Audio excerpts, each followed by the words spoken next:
Hello friends, welcome to this lesson.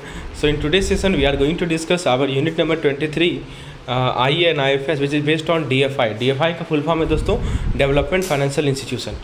तो जरा topic देख लेते हैं। हम लोग पहले DFI का इवोल्यूशन को देखेंगे, हमारा जो पोस्ट इंडिपेंडेंस फाइनेंशियल सिस्टम था उसमें क्या गैप था वो देखेंगे, DFI का ऑब्जेक्टिव क्या है, DFI का क्लासिफिकेशन, DFI का रोल, चेंजिंग रोल क्या है DFI का, IFC क्या होता है, ICICI क्या है, IDBI, SIDBI, Exim bank, NABARD, इन सभी को हम लोग देखेंगे।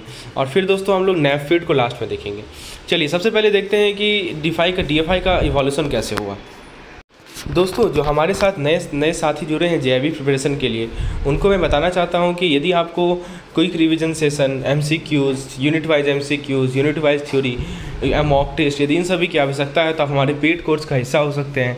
हम लोग बेसिकली चारों सब्जेक्ट्स जो आपके कंपलसरी सब्जेक्ट हैं उससे रिलेटेड थ्योरी MCQs प्रोवाइड कर रहे हैं at minimum cost of ₹500 for theories and videos and for PDF and videos and for only PDF rupees cost ₹200. So if you want more details, if you want any kind of assistance, you can join me, you can WhatsApp me on the number shown on the screen. So friends, DFI का evolution कैसे हुआ? तो RBI को task दिया गया था कि एक फाइनेंशियल आर्किटेक्चर को डेवलप किया जाए ताकि जो हमारे रिसोर्सेज हैं उसे मोबिलाइज करें और उसे प्रीफर्ड सेक्टर में मोबिलाइज करें। तो DFI को इस्टेब्लिश किया गया था, ये जो डिमांड था लॉन्ग टर्म फाइनेंस का इंडस्ट्रियल सेक्टर के द्वारा उसको कैटर करने के लिए, यानी कि हमारे जो इंडस्ट्रियल सेक्टर है उनका डिमांड था कि उन्हें लॉन्ग टर्म फाइनेंस चाहिए। इसको कैटर करने के लिए DFI को इस्टेब्लिश किया गया। जो पहला DFI इस्टेब्लिश हुआ था भारत में वो 1948 में हुआ था, उसका नाम था IFCI। उसके बाद आया ISFC 1951 में। जो दूसरे फाइनेंशियल इंस्टीट्यूशंस हैं जो कि हमारे प्लान्ड इकोनॉमिक डेवलपमेंट के अर्ली फेज में डेवलप हुए इस्टेब्लिश हुए थे, जैसे कि ICICI, LIC, रीफाइनेंस कॉरपोरेशन, फिर agriculture refinance corporation, UTI, IDBI, rural electrification corporation, हुडको, industrial reconstruction corporation of India, GIC, NAFED, ये सभी हमारे दूसरे फाइनेंशियल इंस्टीट्यूशन हैं जो कि हमारे प्लान्ड इकोनॉमी के अर्ली फेज में इस्टेब्लिश हुए थे। दोस्तों ये जो फाइनेंशियल इंस्टीट्यूशन को रेगुलेट करने का पावर है वो RBI को दिया गया 1961 में। और दोस्तों ये जो हमारा फाइनेंशियल इंस्टीट्यूशन टर्म है इसका डेफिनेशन प्रिसाइज किया गया और कॉम्प्रिहेंसिव किया गया RBI एक्ट के 1974 के अमेंडमेंट में। दोस्तों बहुत सारे फाइनेंशियल इंस्टीट्यूशन हैं जिसको सेटअप किया गया 1974 के बाद, जिसके अंदर नबार्ड, एक्सिम बैंक, ICICI, फिर PFC, IRFC, IRADA, RCTCL, TDICI, NHB, TFCI, SIDBI, ये सभी हैं। अब जरा बात करते हैं दोस्तों, तो आप अभी मैंने क्या बताया कैसे इवॉल्व हुआ है, देख रहे हैं ना इवोल्यूशन का प्रोसेस। मैंने बताया कि सबसे पहले 1948 में IFCI सेट हुआ, SFC 1951 में सेट हुआ, RBI को रेगुलेट करने का पावर मिला 1961 में। फिर दोस्तों कुछ टर्म के डेफिनेशन को चेंज किया गया, प्रिसाइज बनाया गया 1974 में। उसके बाद आप जरा बात करते हैं कि ये जो पोस्ट इंडिपेंडेंट फाइनेंशियल सिस्टम है इसमें क्या गैप था। दोस्तों इंडिपेंडेंट के बाद बहुत ही बड़ा गैप दिखा एग्जिस्टिंग बैंकिंग सिस्टम में और भारतीय कैपिटल मार्केट में। क्या था कि कॉमर्शियल बैंक जो है केवल शॉर्ट टर्म फाइनेंस देते थे और लॉन्ग टर्म फाइनेंस नहीं देते थे। जो माल प्रैक्टिसेस था जैसे लैंड फंड का मिसयूज, एक्सेस स्पेकुलेशन, ज़्यादा स्पेकुलेट करना, मैनिपुलेशन, ठीक है, क्योंकि इन्वेस्टर का इंटरेस्ट ही नहीं था कैपिटल मार्केट में, बहुत ही माल प्रैक्टिसेस बढ़ गया था। जो मैनेजिंग एजेंसीज थे, वो मैनेजिंग एजेंसी का जो हाउस हुआ करता था वो रिस्की वेंचर में इन्वेस्ट ही नहीं करता था और कुछ ही इशू हाउस हुआ करते थे, लिमिटेड इशू हाउस हुआ करते थे और अंडर राइटिंग फर्म्स होते थे जो कि बॉन्ड्स और सिक्योरिटी को स्पॉन्सर करते थे। तो ये जो गैप्स था, यानी commercial bank short term loan दे रहे हैं, लॉन्ग टर्म लोन नहीं दे रहे हैं, माल प्रैक्टिसेस, जो हमारा इन रिस्की वेंचर में इन्वेस्टमेंट से लोग डरते थे, इन सभी गैप को फिल करने के लिए DFI लाया गया, यानी डेवलपमेंट फाइनेंशियल इंस्टीट्यूशन को लाया गया। अब जरा हम लोग समझ गया, गैप समझ में आ गया आपको। ऑब्जेक्टिव की बात करें तो DFI का ऑब्जेक्टिव ये है कि वो एजेंट की तरह काम करेगा बहुत सारे सेक्टर के डेवलपमेंट में, वो इकोनॉमिक ग्रोथ को बढ़ाएगा, वो रिसोर्स एलोकेट करेगा हाई प्रायोरिटी एरिया में, वो इंडस्ट्रियलाइजेशन फॉस्टर करेगा, promote public private partnership, develop entrepreneurship skill, it promotes rural development, finance, housing, small scale industries, infrastructure, social utilities, plan and develop industries. तो ये सभी ऑब्जेक्टिव्स हैं हमारे DFI के। तो DFI के बारे में आपको मैंने अभी बताया कि किस प्रकार से DFI का ग्रोथ हुआ है, ठीक है। उसके बाद कौन कौन से गैप्स हैं और DFI का क्या ऑब्जेक्टिव है, this thing we have talked. अब जरा टाइप्स की बात करते हैं। तो DFI को आप development bank, specialised financial institutions, investment institutions और स्टेट लेवल फाइनेंशियल इंस्टीट्यूशन में क्लासीफाई कर सकते हैं। So they are development bank, they are specialized financial institution, investment institution and state level financial institution. देखिए ये क्लासिफिकेशन है, ये देखिए DFI लिखा है, सबसे पहले डेवलपमेंट बैंक आता है। डेवलपमेंट बैंक का एग्जांपल है IFCI, IDBI, ICICI, SCICI, SIDBI, NABFED। Specialise financial institution का एग्जांपल है EXIM bank, NABARD, TFCI, TDICI। Investment institution का एग्जांपल है LIC, UTI। State level institution का एग्जांपल है SFC और SIDC। चलिए, तो ये सभी हमारे एग्जांपल्स हैं। अब बात करते हैं दोस्तों इंडियन इकोनॉमी में DFI का क्या रोल है। तो दोस्तों ये जो हमारा DFIs हैं, डेवलपमेंट फाइनेंशियल इंस्टीट्यूशन है, इनका क्रूशियल रोल है इंडिया के इंडस्ट्रियल डेवलपमेंट में। कैसे? क्योंकि ये लॉन्ग टर्म जो हमारा पहले चैलेंज क्या था कि जो हमारे कमर्शियल बैंक है वो शॉर्ट टर्म लोन देते थे, लॉन्ग टर्म लोन नहीं देते थे। तो DFI जो है लॉन्ग टर्म लोन देती है किसे?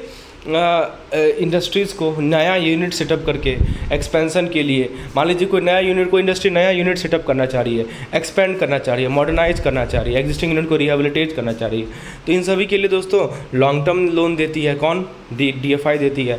दोस्तों DFI और भी कैसे हेल्प करता है वही बताता हूँ। DFI सभी इंडस्ट्री को हेल्प करता है, जिस कारण से आपका एसेट पोर्टफोलियो वेल डाइवर्सिफाई होता है। मतलब आपका जो एसेट पोर्टफोलियो है, एसेट एलोकेशन है, वो डाइवर्सिफिकेशन बहुत अच्छा है DFI का। उसके बाद दोस्तों गवर्नमेंट जो है इक्विटी कैपिटल और प्रेफरेंशियल मार्केट का एक्सेस DFI को देती है ताकि वो मीडियम या लॉन्ग टर्म रिसोर्स को रीच कर सके। सरकार का भी यहाँ रोल है कि वो इक्विटी कैपिटल या प्रेफरेंशियल मार्केट का एक्सेस DFI को देती है so that they can raise medium and long term loan. DFI दोस्तों multilateral funding lines, national industrial credit long term operation, reserve bank का SLR, tax saving bond, income tax का जो provision है, इन सभी को भी यूज करती है ताकि फ़ंड को एक्सेस कर सकें। ठीक है, तो DFI क्या करती है? Multilateral funding lining, national industrial credit long term operation, RBI का SLR, टैक्स सेविंग बॉन्ड, इन सभी को यूज करती है। ठीक है, इनकम टैक्स में प्रोविज़न का, ताकि फ़ंड को एक्सेस कर सके। फ़ंड कहाँ से आता है DFI के पास? यही सब तरीके से आता है। बताया मैंने आपको, SLR का यूज करती है, टैक्स सेविंग बॉन्ड का यूज करती है, RBI का जो NIC LTO होता है उसे यूज करती है। दोस्तों DFI को परमिट किया गया है कि वो एक्सटर्नल कमर्शियल बोरोइंग को भी इंटरमीडिएट कर सकती है लोन लैंडिंग के लिए। DFI अपने लोन एसेट को मैच्योरिटी तक रखती है सिंस देयर नो रिफाइनेंसिंग और डाउन सेलिंग मार्केट। देखिए दोस्तों DFI करती क्या है कि जो भी इनका लोन है, जो भी इन्होंने लोन दिया है, उनके लिए एसेट की तरह है, राइट। तो ये उसको मैच्योरिटी तक रखती है, ठीक है, क्योंकि कोई रिफाइनेंस का पॉसिबिलिटी नहीं है और डाउन सेलिंग का भी कोई पॉसिबिलिटी नहीं है। जो हमारे क्रेडिट ऑथराइजेशन स्कीम होता है, जिसे हम लोग CES कहते हैं, इसने रेस्ट्रिक्ट किया है कमर्शियल बैंक को कि वो large ticket long term lending में ना जाए। ठीक है, तो आप देखिए कमर्शियल बैंक यदि large ticket long term lending में नहीं जाएगी तो कौन जाएगा?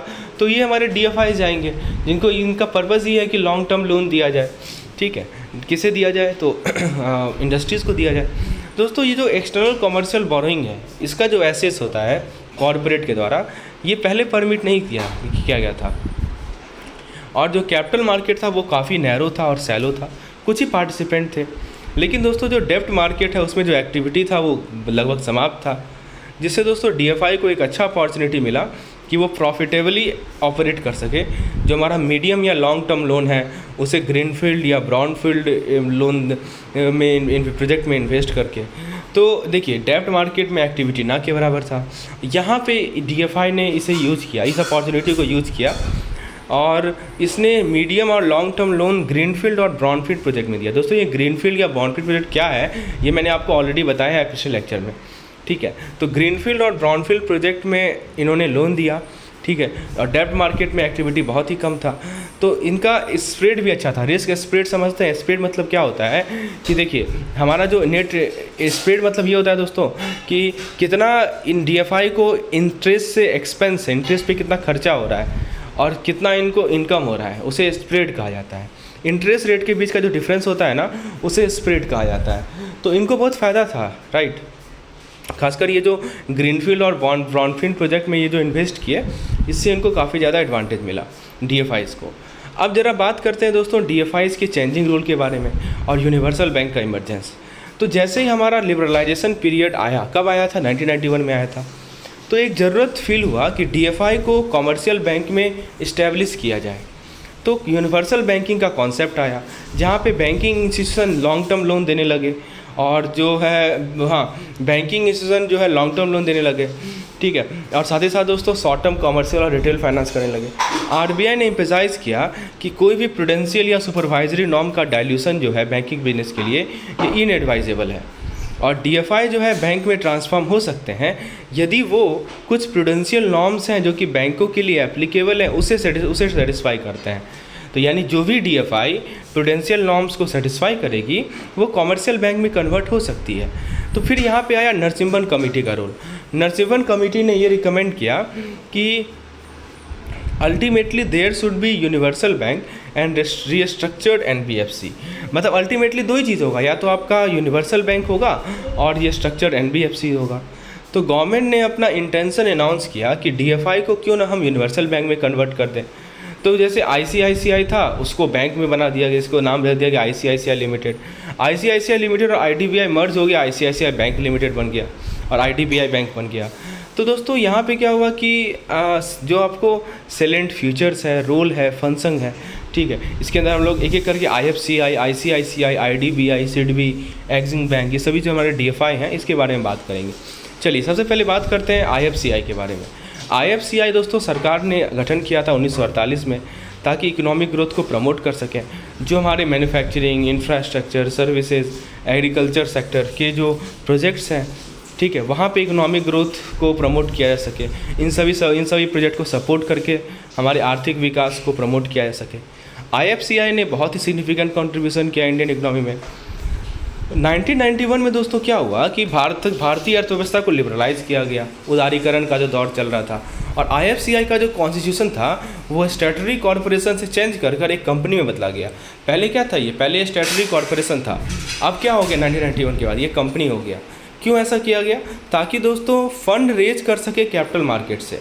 देखिए जब तक ये स्टैट्यूटरी कॉर्पोरेशन थी तो वो फंड कैपिटल मार्केट से रेज नहीं कर सकती थी, लेकिन अब चूंकि वो कंपनी हो चुकी है तो they can raise the fund from the capital market. तो आईएफसीआई का जो शेयर कैपिटल था वो पहले 10 करोड़ था, जिसको बढ़ाकर 250 करोड़ कर दिया गया अंडर आईएफसीआई एक्ट 1986। आईएफसीआई का जो फाइनेंशियल एक्टिविटीज़ है इसमें क्या क्या आता है दोस्तों, कि जैसे वो प्रोजेक्ट का फाइनेंस करती है, जो मीडियम या लॉन्ग टर्म क्रेडिट होता है उसे प्रोवाइड करती है, ताकि मान लीजिए कोई नया प्रोजेक्ट सेट करना है, किसी को एक्सपेंड करना है, किसी मॉडर्नाइजेशन स्कीम पे लॉन्च करना है एग्जिस्टिंग प्रोजेक्ट का, या फॉरेन करेंसी में लोन देना है, तो ये सभी आईएफसीआई के फाइनेंशियल एक्टिविटीज़ हैं। आईएफसीआई दोस्तों कुछ अदर फाइनेंशियल सर्विस भी देती है, जैसे इक्विपमेंट फाइनेंस, इक्विपमेंट लीजिंग। दोस्तों ये क्या होता है हम लोग आगे देखेंगे, सप्लायर स्पायर क्रेडिट, ये सभी चीज़ हम लोग आगे पढ़ेंगे दोस्तों। फिर leasing, hire purchase concern, working capital term loan, short term loan, equipment procurement, instalment credit, तो ये सभी आईएफसीआई के द्वारा प्रोवाइड किए जाने वाले फाइनेंशियल सर्विसेज हैं। आईएफसीआई दोस्तों कॉर्पोरेट एडवाइजरी सर्विस भी देती है, जैसे प्रोजेक्ट के एरिया में, इंफ्रास्ट्रक्चर के एरिया में, कॉर्पोरेट फाइनेंस के एरिया में। आईएफसीआई कैटलिस्ट की तरह काम करती है कि जो हमारे फॉरेन डायरेक्ट इन्वेस्टमेंट है, एफडीआई हैं, उसको चैनलाइज किया जा सके और बहुत तरह का सर्विस दिया जा सके फॉरेन इन्वेस्टर को। जैसे मान लीजिए इन्फॉर्मेशन का सर्विस हो गया, office infrastructure, coordination for obtaining approval, clearance, input on market material, man power, research input, तो ये सभी चीज़ आईएफसीआई देती है। जो हमारे एफडीआई हैं उसको चैनलाइज करने का काम करती है। आईएफसीआई दोस्तों कंसल्टेंसी सर्विस भी देती है policy related technical and financial matters पे। तो ये सभी आईएफसीआई के रोल हैं। नेक्स्ट जो हमारा डीएफआई है वो है आईसीआईसीआई, यानी industrial credit and investment corporation of India. ICICI establish हुआ था 1955 में। इसका मेन एम था कि हमारे जो मीडियम या लॉन्ग टर्म प्रोजेक्ट फाइनेंसिंग है उसे प्रोवाइड किया जाए। 1990 से पहले आईसीआईसीआई का फोकस था प्रोजेक्ट फाइनेंस पे, लेकिन जैसे लिबरलाइजेशन हुआ 1990 में आईसीआईसीआई ने अपने बिजनेस को डाइवर्सिफाई किया। अब ये बहुत तरह का फाइनेंशियल प्रोडक्ट और सर्विसेज प्रोवाइड करने लगा। आईसीआईसीआई बैंक बना था 1994 में as a part of ICICI group. ICICI पहला इंडियन कंपनी है और बैंक है नॉन जापान एशिया का, जिसको न्यूयॉर्क के स्टॉक एक्सचेंज में 1999 में लिस्ट किया गया था। ये जो यूनिवर्सल बैंकिंग का इशू था इसे लेट 1990 में डिस्कस किया गया था, जिससे आईसीआईसीआई जो है कमर्शियल बैंक में कन्वर्ट हुआ। बैंक में जैसे ही कन्वर्ट हुआ इससे आईसीआईसीआई जो है लो कॉस्ट डिमांड डिपॉजिट भी एक्सेप्ट कर सकता है और तरह तरह के प्रोडक्ट सर्विसेज ऑफर कर सकता है और कुछ नॉन फंड बेस्ड इनकम भी अर्न कर सकता है। आईसीआईसीआई का ऑब्जेक्टिव ये था कि बेसिकली ये एक डीएफआई था जो कि आईसीआईसीआई बैंक के साथ मर्ज किया गया 2002 में, ताकि पहला यूनिवर्सल बैंक बना था भारत में। आपसे पूछा जाएगा कि which was the first universal bank in India, तो आप जवाब देंगे कि आईसीआईसीआई बैंक जो था हमारा पहला यूनिवर्सल बैंक था भारत में। मेजर ऑब्जेक्टिव आईसीआईसीआई का था कि जो हमारी इंडस्ट्रीज़ हैं उसके नीड्स को मीट करें। ठीक है, देखिए किस तरह की नीड को, तो जो परमानेंट और लॉन्ग टर्म फंड की नीड है, ठीक है, प्राइवेट सेक्टर में, उसको मीट करने का मेन रोल था आईसीआईसीआई का। क्रिएशन, ग्रोथ, मॉडर्नाइजेशन, ये सभी में हेल्प करे। बिजनेस के मॉडर्नाइजेशन में, बिजनेस क्रिएशन में, बिजनेस ग्रोथ में हेल्प करे। प्राइवेट ऑनरशिप को बढ़ाए। ठीक है, फिर दोस्तों मार्केट के एक्सपेंशन में हेल्प करे। ये सभी मेन ऑब्जेक्टिव था आईसीआईसीआई का। आईसीआईसीआई कुछ फंक्शन के लिए, ये सभी ऑब्जेक्टिव को अचीव करने के लिए इसने long term, medium term loan के रूप में फाइनेंस किया। इसने दोस्तों गारंटी जो लोन था, जो दूसरे, देखिए जो इंटरप्राइज जो लोन ले रही थी दूसरे लैंडर से, उसे गारंटी किया, गारंटर के रूप में काम किया। इसने प्रोजेक्ट एडवाइजरी प्रोवाइड किया service, project advisory service provide किया प्राइवेट सेक्टर कंपनीज़ को। ठीक है, इसमें दोस्तों सेंट्रल गवर्नमेंट को भी हेल्प किया, सब स्पेसिफिक पॉलिसी रिलेटेड इशू। ये तरह तरह के फाइनेंस प्रोवाइड करती है, जैसे आपका under writing of public issue. उसके बाद दोस्तों ये रुपी लोन जो है 15 साल तक का रुपी लोन देती है। फिर बहुत तरह का लोन फॉरेन करेंसी में भी देती है। क्रेडिट का जो पेमेंट रहता है उसे गारंटी भी करती है। और दोस्तों लीजिंग, इंस्टॉलमेंट सेल, ये सभी सर्विस प्रोवाइड करती है। आईसीआईसीआई एक मर्चेंट बैंकिंग डिवीज़न 1973 में स्टार्ट किया था, जो कि क्लाइंट को एडवाइस देता था कैसे फाइनेंस रेज किया जाए सुटेबल फॉर्म में, और फाइनेंशियल चीज़ों को कैसे रिस्ट्रक्चर किया जाए। चलिए अब बात करें दोस्तों, 1982 में आईसीआईसीआई अपने मर्चेंट बैंकिंग डिवीज़न को एक्सपेंड किया और काउंसलिंग प्रोवाइड करता था industrial investment in India to non resident Indian, यानी जो हमारे एनआरआई हैं उन्हें काउंसलिंग दिया जाता था 1982 में। फिर आईसीआईसीआई का इंश्योरेंस सेटअप की बात करें तो आईसीआईसीआई ने बहुत तरह के इंस्टीट्यूशन को सेटअप किए थे, जैसे वेंचर फंड कोऑपरेटिव लिमिटेड। ये किसके लिए लॉन्च किया था इन्होंने? ग्रीन फील्ड प्रोजेक्ट के लिए। आईसीआईसीआई दोस्तों दूसरे तरह के फाइनेंशियल इंस्टीट्यूशन भी के साथ ज्वाइन किए, जैसे stock holding corporation of India limited, full form SHCIL। SHCIL क्या है? Stock holding corporation of India limited. Credit rating information service of India limited, CRISIL. तो इन सभी के साथ ज्वाइन किया आईसीआईसीआई। उसके बाद दोस्तों आईसीआईसीआई का brokerage service limited, ICICI brokerage service limited, ये 100% सब्सिडरी है ISEC का। आईसीआईसीआई ने आईसीआईसीआई क्रेडिट कॉर्पोरेशन बनाया 1997 में, जिसका नाम फर्दर किया गया आईसीआईसीआई पर्सनल फाइनेंस सर्विसेज। इसके अलावा दोस्तों आईसीआईसीआई कैपिटल सर्विस लिमिटेड है, ये सेटअप हुआ था 1994 में। कैसे सेटअप हुआ था? SCICI सिक्योरिटी लिमिटेड में। आईसीआईसीआई ने housing development finance corporation HDFC को प्रमोट किया था, ताकि लॉन्ग टर्म फाइनेंस दे सके जो हमारे मिडिल और लोअर इनकम ग्रुप हैं उन्हें। ठीक है, ताकि वो अपने घर खरीद सकें, कंस्ट्रक्ट करवा सकते हैं, या रेजिडेंशियल होम को परचेज कर सकें।